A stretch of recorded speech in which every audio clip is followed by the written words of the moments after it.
مرد و زن بچے اور بچیاں بھی سبھی، مرد و زن بچے اور بچیاں بھی سبھی، علم حاصل کرو، علم حاصل کرو۔ جی بہت اچھے، سبحان اللہ۔ مرد و زن بچے اور بچیاں بھی سبھی، علم حاصل کرو، علم حاصل کرو۔ یہی فرمان رب، یہی قول نبی، یہی فرمان رب، یہی قول نبی، علم حاصل کرو، علم۔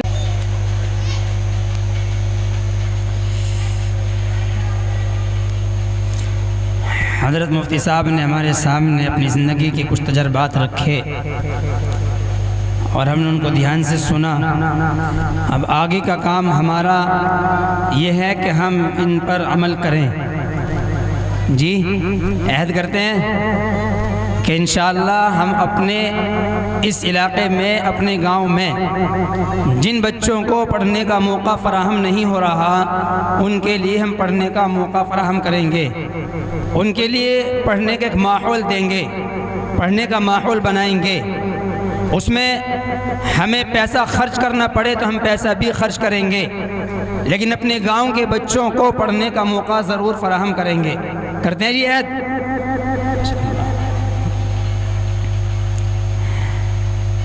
ان کے بعد پروگرام کو آگے بڑھاتے ہوئے دعوت اسٹیج دیتا ہوں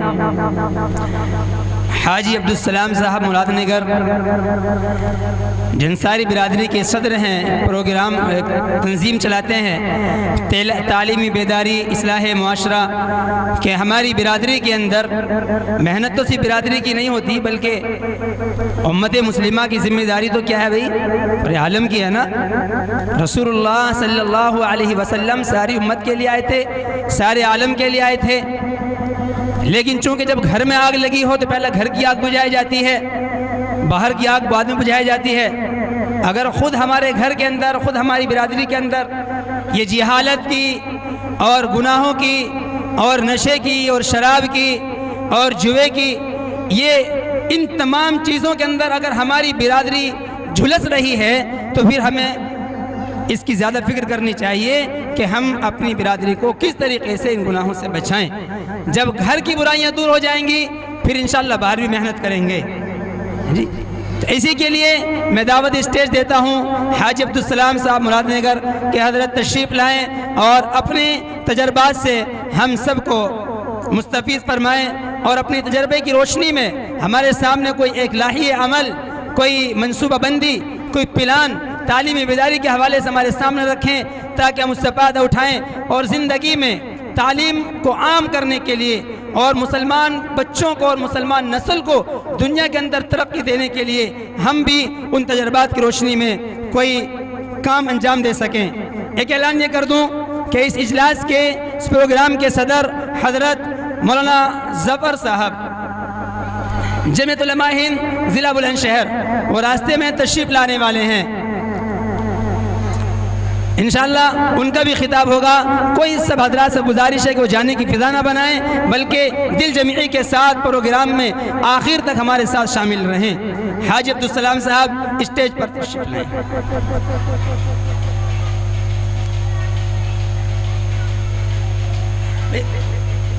ایک مہمانوں سے گزارش ہے کہ وقت کا خاص خیال رکھیں، 10 سے 15 منٹ کے اندر اندر اپنی بات پوری کر لیں۔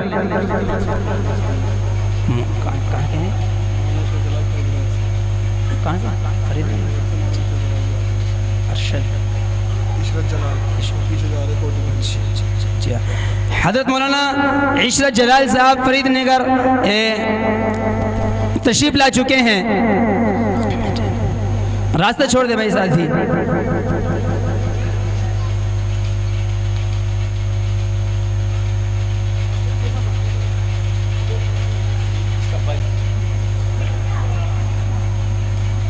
معزز حاضرین، ڈائس پر تشریف فرما تمام علماء کرام اور سامنے بیٹھے ہوئے میرے تمام بزرگوں، میں آپ تمام حضرات کی خدمت میں اپنا سلام پیش کرتا ہوں۔ السلام علیکم ورحمۃ اللہ وبرکاتہ۔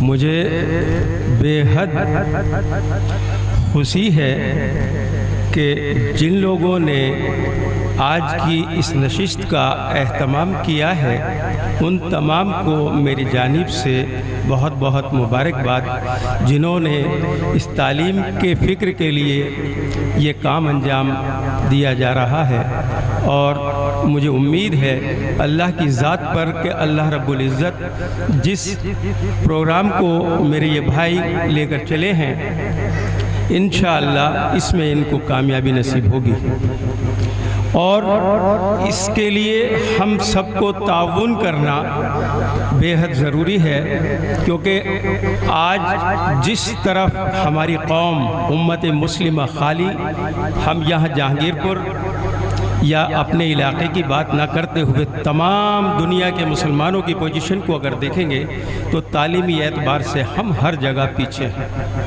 خالی اپنے ملک میں ہی نہیں اور دنیا کے تمام مسلم ممالکوں میں بھی ایسی ہی پوزیشن ہے۔ میں نے الحمدللہ کئی ممالک کے سفر کیے ہیں، میں نے وہاں بھی یہی چیز پائی ہے کہ تعلیم کے معاملے میں ہم بہت زیادہ کمزور ہیں۔ آپ دوسری قوموں کو دیکھیں، وہ کہاں چلی گئی ہیں، کہاں جا رہی ہیں۔ ایک واقعہ میں آپ کے سامنے امریکہ کا بتاتا ہوں۔ یعنی امریکہ میں ایک ہاسپٹل ہے، اس ہاسپٹل میں 2 مریض بھرتی ہیں، دونوں لیڈیز ہیں، دونوں کے ولادت ہوتی ہے، بچے پیدا ہوتے ہیں۔ تو جو ڈاکٹرز کی ٹیم ان پر کام کر رہی تھی، ان لوگوں میں، ان ڈاکٹرز میں ایک مسلم تھا۔ تو ڈاکٹرز آپس میں کہتے ہیں کہ بھئی ہم نے یہ جو 2 بچے پیدا ہوئے ہیں ان دونوں بچوں کو وہاں سے اٹھا لیا گیا ماؤں کے پاس سے، اور اٹھانے کے بعد بات کی گئی کہ آپ کو یہ پہچان کر کے بتانی ہے کہ یہ بچہ کون سی ماں کا ہے، کون سا بچہ کس ماں کا ہے۔ تو اس مسلم ڈاکٹر سے جب یہ سوال کیا گیا تو اس نے اپنے یعنی جو ہمارا دینی علم ہے اس کی معلومات کے تحت بتایا کہ ان کی ماؤں کا آپ دودھ لے آؤ۔ ماؤں کی دودھ کی بات آئی، ماؤں کا دودھ لیا گیا، دودھ کو ٹیسٹ کیا گیا۔ آج تک بھی ایک چیز ہے، جب ولادت ہوتی ہے تو سیدھی چھاتی کا جو دودھ ہوتا ہے وہ گاڑھا ہوتا ہے اور الٹی چھاتی کا دودھ پتلا ہوتا ہے۔ تو جو بچہ لڑکا تھا جس چھاتی کا دودھ گاڑھا تھا اس کو سونپ دیا گیا، اور جو پتلا دودھ تھا اس کو لڑکی کو سونپ دیا گیا۔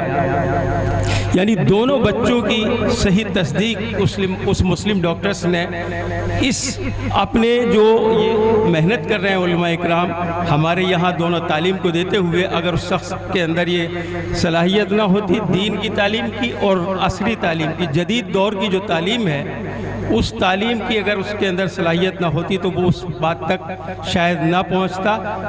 اللہ نے اسے وہ صلاحیت بخشی تھی کہ اس کے اندر دینی تعلیم بھی تھی اور دنیاوی تعلیم بھی تھی۔ تو وہ دونوں بچے اسی طرح سے نکلے، جس کا گاڑھا دودھ تھا وہ لڑکا تھا، وہ لڑکے کی ماں کو سونپ دیا گیا، اور جو پتلا دودھ تھا وہ لڑکی تھی، وہ اس کی ماں کو سونپ دی گئی۔ تو تعلیم بہت ساری چیزوں تک پہنچاتی ہے، یہ کوئی معمولی چیز نہیں ہے۔ ہمارے لوگ جتنی محنت کر رہے ہیں، ہم لوگ زیادہ تر حسد کا شکار ہوتے جا رہے ہیں کہ یہ مفتی بن گئے، یہ حافظ بن گئے، یہ ڈاکٹرز بن گئے، فلاں کا بیٹا BUMS کر گیا۔ ہم ان چیزوں میں تعلیم کے اعتبار سے بھی ایک دوسرے سے حسد کرتے ہیں۔ سب سے ضروری ہے کہ ہم حسد کرنا چھوڑ دیں۔ قومی ترقیاتی پروگرام میں ہم لوگ جب دیکھتے ہیں ہمارے لوگ ترقی کر رہے ہیں تو ہم ان سے حسد کا شکار ہو جاتے ہیں۔ ہمیں سب سے ضروری ہے کہ ہم اپنے حسد کے جو ہم شکار ہیں اس سے بچیں، اور اگر کوئی غریب کا بچہ اگر کسی قابل ہو گیا ہے تو ہمیں چاہیے کہ ہم اس کو تعاون کریں، اسے محبت کریں اور اس کی دلجوئی کریں۔ لیکن اب یہ ہے کہ ہم لوگ حسد کر جاتے ہیں، اس سے بچنا ہے۔ مجھے وقت کم ملا ہے، میری بات میں زیادہ نہیں کرنا چاہتا کیونکہ یہاں پر الحمدللہ بہت بڑی بڑی ہستیاں موجود ہیں، میں چاہتا ہوں انہی کا آپ خطاب سنیں۔ میں اپنی بات مختصر کرتے ہوئے آپ سے اس چیز کے لیے کہ ہمیں قومی فکر یہ کرنا ہے کہ اپنے بچوں کو جدید تعلیم کی طرف لے جانا ہے، کیونکہ آج آپ دنیا کے حالات دیکھ لیں کہ دنیا کیسے وقت سے گزر رہی ہے، آپ کے سامنے ہے، زیادہ بتانے کی ضرورت بھی نہیں ہے کہ حالات دنیا کے کس طرف جا رہے ہیں۔ اور اس حالات کے لیے ہمیں جن چیزوں کی ضرورت ہے اس میں سب سے پہلی چیز ایجوکیشن ہے، تعلیم ہے، شکشا ہے، تو اس کی سخت زیادہ ضرورت ہے۔ اگر ہمارے اندر شکشا ہوگی تو ہم ایک سے ایک اچھے جدید ہتھیار بھی بنا سکیں گے، ایک سے ایک اچھی چیز پیدا کر سکیں گے۔ لیکن اگر ہمارے اندر یہ چیزیں نہ ہوئی، ایجوکیشن نہ ہوئی، ان علماء کرام کے فکر کو ہم نے اپنے ذہنوں میں نہیں بسایا اور اس پر محنت نہیں کی تو ہم جیسے آج ناکام ہیں کل کے لیے بھی ناکام رہیں گے۔ تو میں تمام قوم کا فکر رکھنے والوں سے یہی درخواست کرتا ہوں کہ اپنے بچوں کو دونوں تعلیم، عصری تعلیم جسے جدید تعلیم کہتے ہیں، ماڈرن ایجوکیشن کہتے ہیں، اس پر بھی دھیان دیں اور مذہبی تعلیم پر بھی دھیان دیں۔ مذہبی تعلیم پیدائشی شروع ہوتی ہے، گھر کے معاشرے سے شروع ہوتی ہے۔ گھر کے اندر اگر ہمارے وہ تعلیم ہوگی تو ماں کی تعلیم سے ہی بچہ شروع ہوتا ہے۔ پہلا حرف ماں سے ہی سیکھتا ہے، باپ سے سیکھتا ہے۔ گھر کے اندر ہمیں ایسے ماحول پیدا کریں، اپنے آپ کو بھی سدھاریں، اپنی بیوی بچوں کو بھی ٹھیک سے ایجوکیشن کے اعتبار سے۔ ہم خود ہی اپنے گھروں میں گالیوں کا، جب بچوں سے بات کرتے ہیں تو گالیوں کی زبان زیادہ استعمال کرتے ہیں، ابے تبے کی زبان کو زیادہ استعمال کرتے ہیں۔ سب سے ضروری ہے کہ ہم گھروں میں تہذیب پیدا کریں تاکہ ہمارے بچوں میں پہلی تہذیب کی تعلیم پیدائشی پیدا ہو۔ میں اپنی بات کو مختصر کرتے ہوئے آپ تمام حضرات کا، آنے والے مہمانوں کا اور نیچے بیٹھے ہوئے تمام حضرات کا جو یہاں سن رہے ہیں، بغور اور باتیں ابھی ہوں گی وہ انشاءاللہ آپ بغور سنیں گے اور اس پر عمل کریں گے۔ السلام علیکم ورحمۃ اللہ وبرکاتہ۔